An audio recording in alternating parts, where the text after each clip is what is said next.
Bem-vindo ao Last Call. Eu sou o Renato Almeida e hoje vamos conhecer como que a educação e a comunicação podem ser usadas para o avanço do reino de Deus em todo o mundo. Duas esferas de influência que Deus conta com você. Então, não perca um minuto sequer do programa de hoje, que vai ampliar a sua visão. Vamos lá?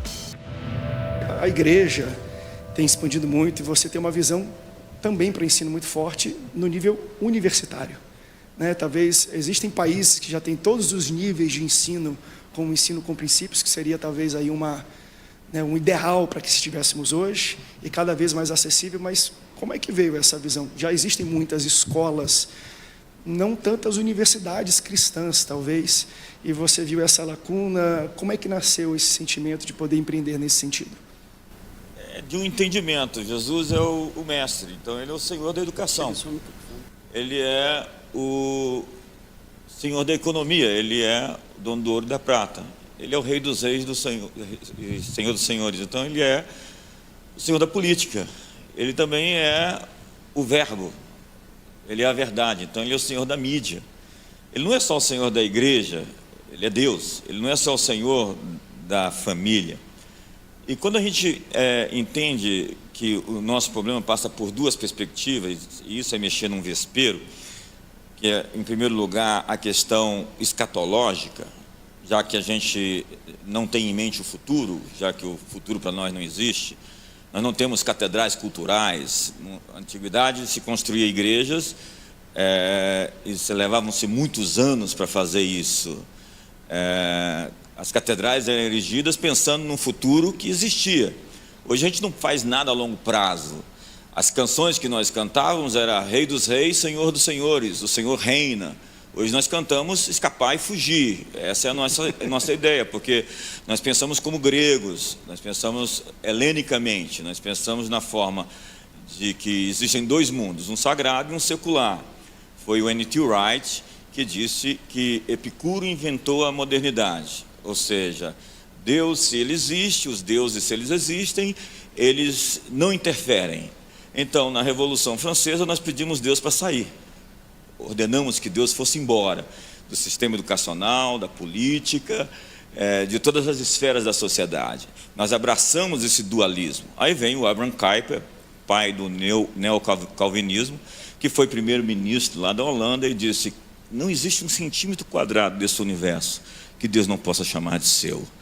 Então, o universo é de Deus, e o que a igreja precisa fazer é sair da obscuridade, levantar e brilhar. O que a igreja precisa fazer é ocupar esses espaços. Foi Jonathan Goldberg que escreveu O Suicídio do Ocidente.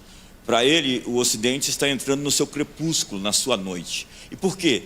Por que o sol está se pondo no Ocidente? Porque ao invés de invadir as universidades e as escolas, ou fundar universidades, nós estamos fundando institutos bíblicos. Nós tentamos atender a necessidade interna, quando nós deveríamos invadir outra vez o mundo com os valores do Evangelho. Talvez muito parecido com o que a gente falou de mídia. Não basta falar mal se a gente não apresenta uma alternativa, está aí também. Às vezes só ficar falando mal do ensino público, do ensino talvez oferecido aí. Temos que dar alguma opção para que as pessoas... E eu achei fantástico isso que o pastor JB falou. Se preocupamos muito tempo em fazer escolas de teologia, seminários, e esquecemos do ensino com princípios, o ensino do dia a dia. E aí hoje a gente vê que perdemos o time disso e temos que recuperar de várias formas. Nós estamos começando escolas também. E o grande desafio, essa emergência veio porque como é que você manda filho hoje para uma escola pública? É muito complicado. A minha filha mais velha, ela é homeschooling. Por quê? Porque ela estudava na melhor escola de Brasília e teve um impacto cultural, porque ela ficava solitária, cancelada, porque ela não queria se associar às práticas comuns que existiam ali. E nós tivemos um grande problema com relação a isso, porque nós tivemos que trazê-la para casa e inseri-la dentro de um aspecto mais reservado de educação. A minha outra filha, ela estuda numa escola, que é uma escola de uma irmã da igreja, um ambiente menor e então mais controlado. Mas a situação hoje, ou a gente abre escolas, ou a gente trabalha no homeschooling, ou a gente não tem mais opção de viver nesse mundo. É aquela opção benedetina, que foi dita: a gente vai se enclausular, virar monges e entregar o resto do que existe para Satanás.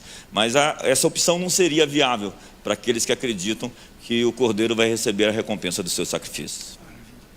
Deixa eu aproveitar um pouco a presença do pastor Davi Lago, que daqui a pouco muda a dinâmica, né, com a ausência dele. Você é uma pessoa que transita em Academia Brasileira de Letras. Como é que você está enxergando aqui? Quais são as suas impressões sobre esse desafio que está sendo abordado? 2000 anos de história da igreja, nós aprendemos muito com a sabedoria dos nossos irmãos e irmãs que vieram antes. No próprio livro de Atos dos Apóstolos, mostra a igreja tendo diferentes metodologias dependendo do seu contexto. Então é emblemático Atos 8 e Atos 9. Por quê? Atos 8 diz assim: e a igreja vivia um período de perseguição. Então aqui existe um contexto onde os apóstolos ficaram em Jerusalém, os outros se dispersaram, um movimento de resistência, um movimento de manutenção da atividade missional em meio a mortes, a brutal assassinato do Império Romano. Mas quando nós lemos em Atos 9, lá tem a expressão inversa: e a igreja vivia um período de paz. O pastor Paulo falou agora, ainda temos um período, tem desafios, mas existem possibilidades. E a agenda, as metodologias da igreja nesse período eram diferentes. Fala que eles cresciam, eles se fortaleciam, eles se posicionavam. O Brasil é um momento de tensão, né? Eu sou filho de pastor, neto de pastor, bisneto de pastor. Meus 4 bisavôs e minhas 4 bisavós foram fundadores, plantadores de igreja, pregadores do evangelho, né? Em casa até o cachorro é pastor alemão, o outro é pastor belga. Não foi, na minha geração eu não conheço ninguém que tem 4 bisavôs e 4 bisavós pregadores. Eu sei que você também vem de uma linhagem. Você é totalmente pasteurizado, né, meu amigo? É assim, né, eu vou agora dia 21 de abril, eu vou pregar no culto de 80 anos da Igreja Batista de Lucélia. Meu bisavô russo, Stefan Paley, minha bisavó Varvara, plantaram aqui no interior de São Paulo. Então assim, quando você tem um contato com uma tradição mais ampla, você também fica menos aflito. Você vê que a igreja já passou por tudo. Em Cristo estão escondidos todos os tesouros da sabedoria e do conhecimento. O conhecimento, né, nele estão escondidos. Jesus, o pastor JB falou, Jesus está no controle. O cetro continua na mão dele, ele continua no trono. A velha frase, ele deixou o túmulo vazio, mas jamais o seu trono, né? Então, quando nós vemos o conhecimento, né, no texto lá no Colossenses, a gnose, conhecimento, são saberes. Em Cristo estão todos os saberes, né? Agostinho de Hipona, meu amigo Igor Miguel, dizia: toda verdade pertence a Cristo, não importa onde ela esteja, se é verdade, pertence a Cristo, porque a Bíblia afirma isso. Mas também, em Cristo está toda a sofia, o sofos, a sabedoria prática, né? A sabedoria de lidar com as situações. Nosso amigo comum, Felipe Vilela, ele fala assim: qual a diferença de conhecimento e sabedoria? Conhecimento é saber que tomate é fruta. Sabedoria é não colocar o tomate na salada de fruta. Louvado seja Deus, né? Nós precisamos, muitas igrejas têm boa teologia, têm bom conhecimento, mas falta boas metodologias. O que é inspirador de estar com vocês aqui, Edu, os pastores, né, é ver essas iniciativas aqui, que aqui a gente está aprendendo também não só essa dimensão do conhecimento, de uma boa teologia, mas boas práticas, boas metodologias. Eu encerro, né, contando o seguinte: eu ia pregar lá na Comunidade das Nações, 2012, 2010, muito tempo atrás. A vida inteira eu fui um pastor de jovens, sempre falando a mesma coisa: vamos estudar, vamos, né, amar a Deus de todo o conhecimento e tal. E comecei a escrever no boletim da Igreja Batista Getsemane, o pastor Jorge Linhares pediu, eu escrevi. Um dia os textos, alguém leu e falou: olha, você podia escrever no jornal da faculdade. Aí escrevi no jornal da faculdade. Alguém viu lá, você podia escrever nos jornais, grandes jornais, revistas da mídia brasileira. E comecei a escrever. E sempre orando a Deus: Deus, eu tenho uma página, uma lauda, são 3 parágrafos, estudei, escrevi o melhor possível aquele texto.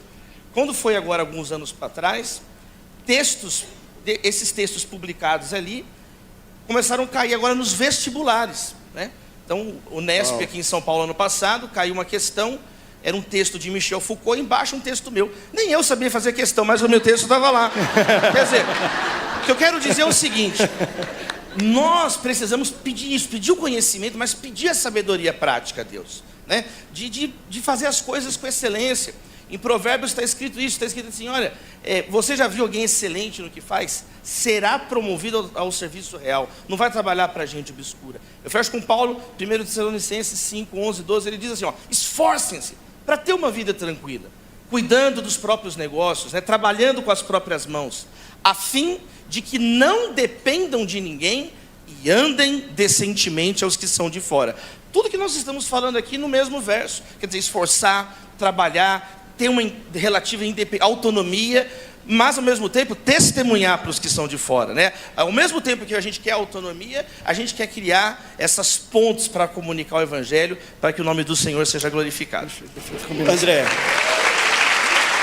às vezes a gente conversando, e eu vi você no lançamento do livro do amigo, de um jornalista, esse filósofo que tem aqui em São Paulo, esqueci o nome dele? Acho que você está falando Pondé. Pondé. E aí eu fiquei pensando, gente, o Davi é crente, lá da nossa igreja, né? Pensa igual nós. Como é que é isso? É assim, você agora realmente é sua missão. Quando eu te assisto assim, é sua missão. Você é um missionário nessa área. E você está reapresentando Cristo para eles? Sim, eu penso assim. É um trabalho de médio e longo prazo. Daniel, ele ficou 70 anos na liderança da Babilônia. Ele não foi confrontando, gritando, dando bravata. Ele foi cheio do Espírito de Deus. Foi um longo caminho de influência, de uma presença fiel na cúpula da Babilônia. A Babilônia é o inimigo final nas Escrituras. A igreja é a Babilônia, a noiva é a Babilônia, né? Então existem diferentes metodologias. Acho que essa é a riqueza do Last Call, né? No meu caso, eu inseri nessa trajetória. Estou estudando até hoje, eu não aguento estudar mais, entendeu? Assim, a retina dói. Então, assim, mas é o caminho necessário. Eu estou terminando o doutorado na Universidade de São Paulo, na USP, aqui, na Faculdade de Direito. E, como monitor, eu participo também, a minha orientadora pede para eu dar aula na graduação, no primeiro período, né? Tem a ver com, também, o chamado de cada um. Existe a graça de Deus na vida de cada um, né? Por exemplo, Pedro, a Bíblia diz que Pedro era iletrado. O Sinédrio olhou para ele e falou, esses caras são iletrados. Mas eles estiveram com Jesus. E é Pedro que fala, estejam preparados para responder a razão da vossa esperança. Não é Paulo. Isso está em Pedro, 1 Pedro 3,15. O Pedro maduro, mesmo com a simplicidade da origem, ele não parou ali. Ele cresce, ele amadurece. Ele deixa de ser apavorado, precipitado. Olha o tom que ele escreve as cartas. Olha a presença pacífica e tranquilizadora de Pedro em Atos. Pedro era apavorado. Jesus falou, vou lavar seu pé. Nunca vai lavar. Então você não tem parte comigo. Então lava tudo, a cabeça, o corpo e o pé. Ele era esse cara apavorado. Agora, ao mesmo tempo, ele sabia olhar para Paulo e ver que Paulo tinha um chamado nessa área especificamente, ainda diferente do dele. Mais amplo talvez do que dele. Ele escreve na segunda carta de Pedro, ele fala assim, gente, Paulo escreve coisas difíceis de entender. Nem Pedro entendia as cartas de Paulo, calma. Mas os tolos distorcem o que ele fala. Ele está falando uma coisa com a graça que Deus deu a ele. Com a graça que Deus deu a ele. Então, assim, é interessante que no próprio Novo Testamento nós temos essas tensões em diferentes espaços de conhecimento, né? Como que Deus usa Tiago, como que Deus usa Apolo. Fala-se pouco de Apolo, mas Apolo, ele é de Alexandria. Na época do Novo Testamento, Alexandria era o grande centro de conhecimento do mundo, onde ficava a biblioteca, era o maior HD do mundo, estava lá em Alexandria. E Apolo, ele tinha uma deficiência doutrinária, que Priscila e Áquila perceberam o talento dele, em vez de criticar, falaram, olha, você precisa conhecer também o batismo no Espírito, E aí a Bíblia fala que ele refutava, né, os líderes, os mestres da lei, com a sabedoria que Deus lhe dava. Mas você fala ou não fala de Jesus? Que a pergunta era essa. Claro que eu falo. Mas eu falei, em Cristo estão... No teu nome. Sim, eu falo o tempo inteiro, né? O tempo inteiro. Eu saio da aula e tenho a reunião de oração, né? Eu lidero reuniões universitárias desde 2001, projeto ProLabri. E não sempre precisa abrir a boca para falar, você fala... Há 23 anos, né? Há 23 anos. Brasileiro também gosta é mais caloroso, né? Gosta de falar, mas assim, nem tudo resolve com o jeitinho brasileiro, né? Você precisa, num ambiente de educação, de ensino, educare vem de ducto, né? de moldar algo. E ensinar, de insignare, de colocar uma marca, de colocar isso você não faz de qualquer maneira, né? E Deus nos guarde, Deus nos abençoe, né, pastor? Uau!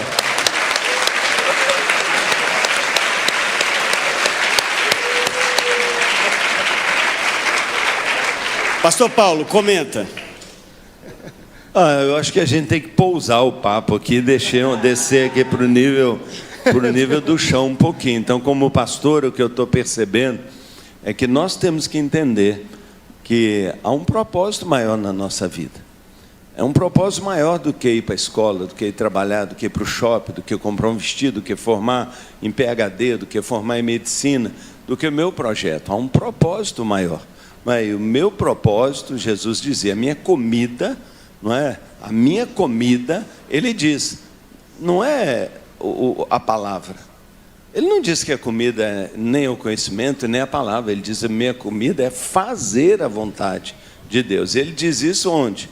No contexto de discípulos que desceram uma cidade, Jesus ali no poço, desceram 12, subiram 12.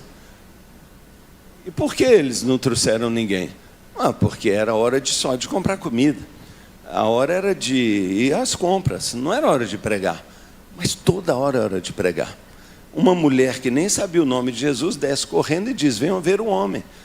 Entendeu? A pior pregadora possível, vamos dizer, a mais qualificada, traz a cidade, o que os discípulos não fizeram. Então, o que me preocupa é que tem muita gente velha de igreja, vivendo num monte de contexto, mas não fala de Jesus. E essa é a questão. Por quê? Porque não é hora de falar de Jesus. Não, na academia é hora de fazer ginástica, na faculdade é hora de estudar, no trabalho, não pega bem. Então, que horas é hora de falar de Jesus? Domingo.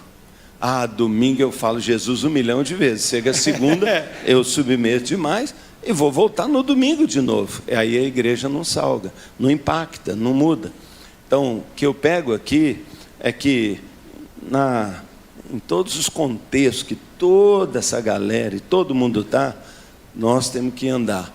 Eu tenho uma comida, ou seja, a minha vida, o que me dá vida, é o meu propósito. E qual é o meu propósito? Ser discípulo, fazer discípulos. Então, esse é o nosso chamado. Eu acho que em todos os níveis, com o dom que cada um recebeu, seja Pedro, seja Paulo, não é? Seja o estilo que for, todo o tempo eu estou aqui para um propósito que Deus me deu. Esse é o nosso chamado.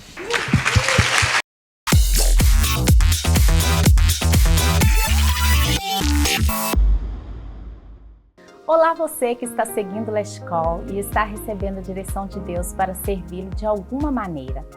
Talvez você queira servir em um campo específico, aqui no Brasil ou no exterior. Talvez você queira ser um doador financeiro ou esteja procurando uma escola missionária para aprender mais e dali iniciar a sua jornada. Nós queremos te conhecer melhor e ser ponte para a sua vida.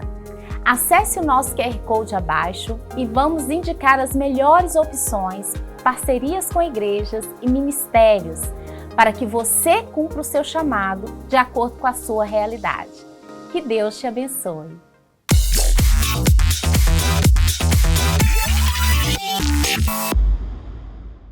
Comunicação. Eduardo, como que funciona a plataforma? Suponhamos, se eu sou um empresário, Deus tem me dado a graça de ter recurso financeiro e Deus tem me levado a pensar em contribuir com filmes, seriados. Se ele vai até a Cinema Pro Space, como que funciona o processo?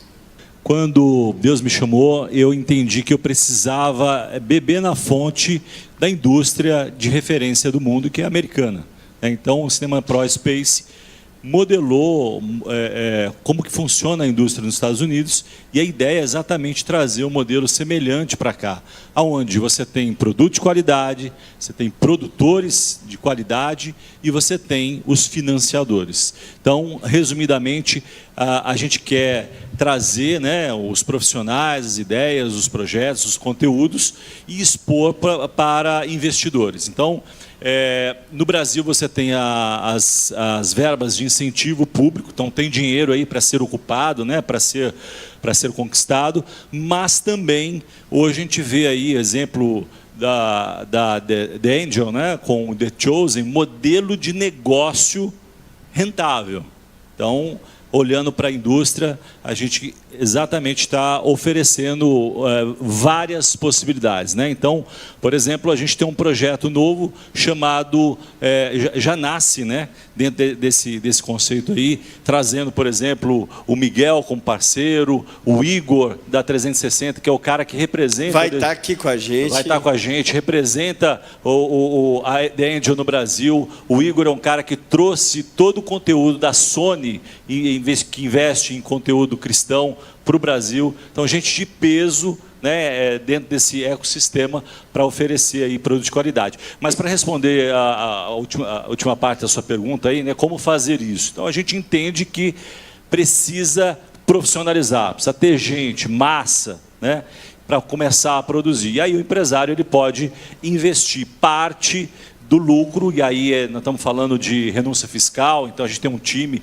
jurídico, gente preparada para poder dar segurança jurídica para quem quer investir, poder investir seguramente. Existe também o investimento direto e os outros projetos que a gente vai fazer um pouquinho parecido com o modelo do The Chosen. Miguel, você também tem, a gente tem um teaser seu do Metanoia, e você está produzindo coisa nova agora? A gente acabou de filmar um projeto agora em janeiro, e eu tenho mais 4 projetos para até 2025 para fazer, que a gente está pré-produzindo, né? Que a gente ganhou alguns editais. Esse projeto que a gente fez agora se chama Cruzando Fronteiras, e foi em coprodução com Luz em Ação, né? Com o Jonathan, e é uma história que ela é 95% o diálogo do filme é em árabe. E a gente vai levar esse filme para o Oriente Médio para falar com os muçulmanos, né? Então, é uma ferramenta poderosíssima assim, que a gente tem nas mãos, né, de poder... Alguém falou aí a respeito da flecha, né? Eu sempre falo que o audiovisual é uma ferramenta, né? O cinema, o Last Call que está sendo gravado e depois vai ficar registrado, é uma flecha que você lança e ela nunca para de avançar. Assim. A gente está aqui conversando, tem pessoas assistindo os projetos que a gente fez. Eu estou dormindo, tem pessoas sendo evangelizadas por projetos nossos, assim, sabe? O Metanoia, ele foi com legenda em inglês e em espanhol e está no iTunes em 120 países, né? Uau. Então a gente vê lá no YouTube também outros projetos nossos de pessoas em outros países assistindo, né, os nossos filmes. Então a ferramenta que a gente tem na mão para evangelizar, né, tipo, por exemplo, sei que estão evangelizando a Coreia do Norte com ondas de rádio para eles conseguirem captar lá uma rádio meio que pirata, digamos assim, para falar sobre o evangelho. Então a gente tem mídias, a gente tem ferramentas poderosas na mão que a gente pode influenciar a sociedade, né? E todas essas ferramentas precisam ser utilizadas, a educação, a TV, livros, né? Então é muito importante a gente utilizar e se apropriar, né? Foi falado sobre que a gente sai atrás, que a gente precisa, de certa forma, se apropriar. Até pouco tempo o cinema era pecado, né? Não podia ir à sala de cinema. E a gente fica vendo Hollywood avançando, e as pessoas falando o que elas querem para a gente, e a gente fica parado ouvindo. Assim. Então, em vez de a gente, de certa forma, boicotar aqueles projetos, incentivar projetos que levem a palavra. Então, o que é extremamente importante, na minha opinião? A gente fala aqui de mercado também, gente, mas é no sentido não de mercado da fé, né, mas de ser um produto que vai influenciar as pessoas. Então, se você vê, você de casa, você que está aqui na plateia, qualquer projeto cristão, apoie. Clique na Netflix, clica no YouTube, isso vai gerar visualizações, isso vai gerar um mercado, vai gerar mais demanda, né? Então, não importa, você não sabe nem quem fez, qual a história, você viu ali, é cristão, clica, vai lavar louça ou fica ouvindo, mas assim, apoie o mercado. Apoie o mercado, porque cada vez mais eu sonho um dia de eu poder ir com a minha família no final de semana e poder ver assim, qual desses 3 filmes cristãos está nesse final de semana que eu vou assistir. sabe? Uau! Então, fantástico. Pastor André, antes de você perguntar para o Roberto, eu queria passar aqui o teaser, mas ele foi interessante que o elenco, você teve gente muito boa, como Caio Blá. Sim. E fala de quê? O Metanoia? Tem Cracolândia, o que é? O Metanoia é um personagem que se chama Eduardo, que ele se envolve com amizades erradas e ele entra no mundo das drogas, chega a morar na rua, na Cracolândia, e Metanoia fala sobre a transformação de mente dele, né? Essa busca dele para se livrar das drogas. Uau. E aí o filme foi distribuído pela Europa Filmes, que é a distribuidora do Central do Brasil, Tropa de Elite. Em todos os estados do Brasil o filme entrou no cinema. E hoje, depois entrou no Canal Brasil, a Amazon Prime, entrou em outros veículos, iTunes, NetNow. Então tem vários lugares que consegue assistir o filme. E teve vários atores também, alguns. O protagonista é o Kaique, da CNC, que é bem conhecido, do Rua Azul. Aliás, parece que é uma coprodução. É uma coprodução. O Kaique é uma pessoa que tem que vir aqui. Tem que vir. Obrigado a vir aqui. E tem outros atores. O Kaique hoje representa também realmente a qualidade do teatro. Excelência é a maior referência. É o Kaique hoje, né? E teve também participação de outros atores, como Caio Blá, Solange Couto, o Togum Teixeira, que fez Tropa de Elite. Então tem um elenco bem Uau. bacana. Agora eu quero ver. Passa aí pra gente ver. Eu fico me perguntando, fica martelando aqui na minha cabeça, o que foi que eu fiz? Meu nome é Eduardo, cresci no Jardim Ângela. Minha mãe, a dona Solange, sempre cuidou muito bem de mim. Filho, não tá pronto ainda. Delícia, tia. Minha mãe nem imaginava o lugar que eu andava. Funciona, maluco, dá pra gravar e tal. O que foi, filho? Nada. Como nada? Deixa eu... O que você anda fazendo da sua vida, filho? O Eduardo fala alguma coisa? Aqui a escritura diz que sim, é muito bom comer e beber e se divertir. Mas essas coisas são fugazes, como está escrito. Eu vi muita gente vender a própria alma naquele lugar. Você só tem que ter o controle. Você é um cara controlado? Uma coisa aí pra dar coragem. Lá a gente perde a humanidade. Não consegue amar mais ninguém. Tô morto. Morto não volta pra casa. Até quando? Só me diz isso, até quando? Então me ajuda. Me ajuda a voltar a ser filho.